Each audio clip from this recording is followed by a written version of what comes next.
रूपराव जी, मैं ये पूछना चाहूँगा कि यदि ग्रामीण को हमने देखा तो ग्रामीण में आज भी किसान रहे, फिर चाहे युवा रहे, फिर युवा महिलाएं रहे, उस तरीके से रोजगार उपलब्ध नहीं हो पाता। और दूसरी बात यह है कि वहाँ की महिलाएं पुरुषों को कंपनियां जो है आज भी वहाँ पे फर्स्ट प्रेफरेंस नहीं मिल पा रहा है। क्या कारण लगता है कि ओवरऑल ग्रामीण की हालत खस्ता नजर आ रही है?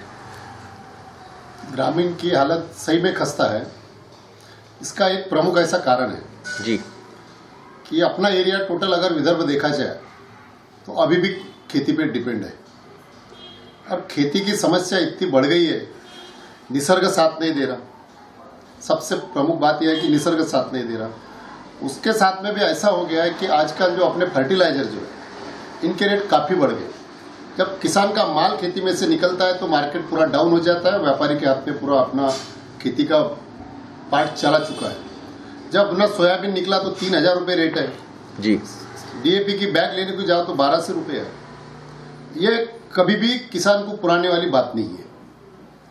आपने जो बोले कि महिलाओं को प्राथमिकता नहीं मिलती कई ग्रामीण में नौकरी में, कई इसमें, उसमें तो प्रमुख ये कारण है कि अपने यहाँ जो भी इंडस्ट्रीज आई है उसमें तो ये बोलूंगा कि रिजर्व कोटा करना चाहिए कि ये 30% या 35% महिलाओं के रिजर्व किया जाए, कि जहाँ तक कि वो एरिया की महिला कंपलसरी वहाँ लगेंगी। जब तक क्या ऐसा नहीं होगा तो कभी भी आप देखे जाए तो थोड़ा महिला को बाजू में किया जाता है। कोई भी काम है, एक खेती का काम छोड़ के बोले तो महिला को बहुत ही कमतरता है। खेती में खाली महिलाएं जो है कि वो अपना सभी काम कर लेती है पुरुषों के बराबर।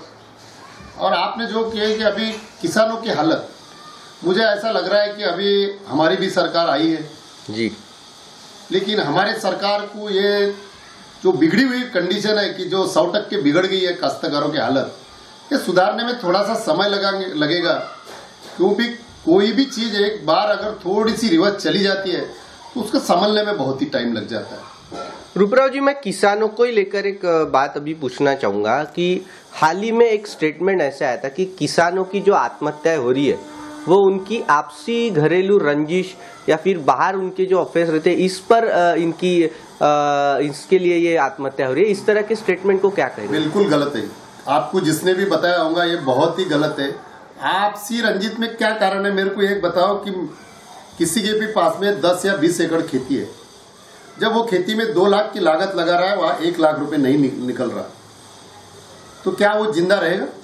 आपने जो दोनों क्वेश्चन किए इससे मैं बिल्कुल सहमत नहीं है, एकदम ही गलत है। हो ही नहीं सकता ऐसा, क्योंकि मैं भी खुद में किसान हूं।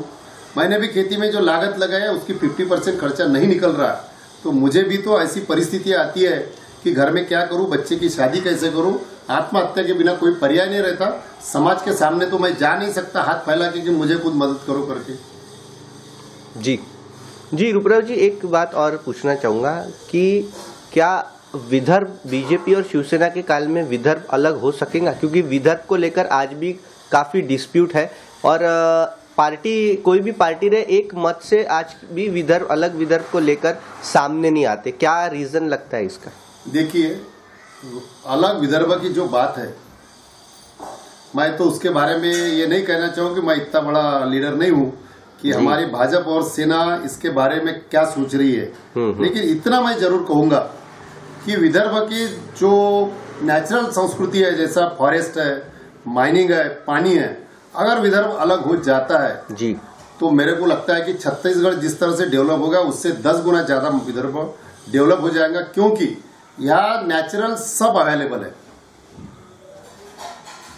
नहीं तो क्या हमारे विदर्भ के नेता सक्षम नहीं है अलग विदर्भ देने में? नहीं, हमारे विदर्भ के नेता बोले तो हमारे नितिन जी गडकरी और देवेंद्र जी फडणवीस एकदम 100% सक्षम है जी।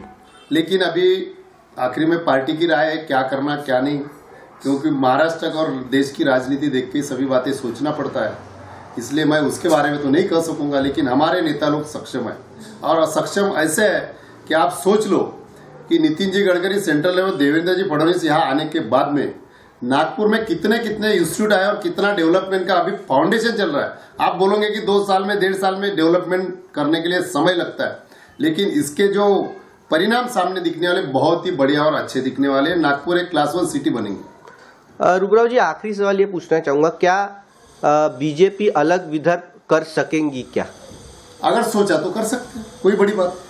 कि ये सिर्फ एक जैसा कांग्रेस और राष्ट्रवादी कांग्रेस ने भी एक चुनावी स्टंट बना के रखा था, कहीं ये भी तो खोखले वादे साबित नहीं होंगे? नहीं नहीं, अगर हमारे नेताओं ने स्टडी करने के बाद में उनको अगर ऐसा लगा कि अपन ने विदर्भ अलग करना चाहिए तो हमारे नेता सक्षम है, कर सकते हैं। जी रुपराव जी, बहुत बहुत धन्यवाद।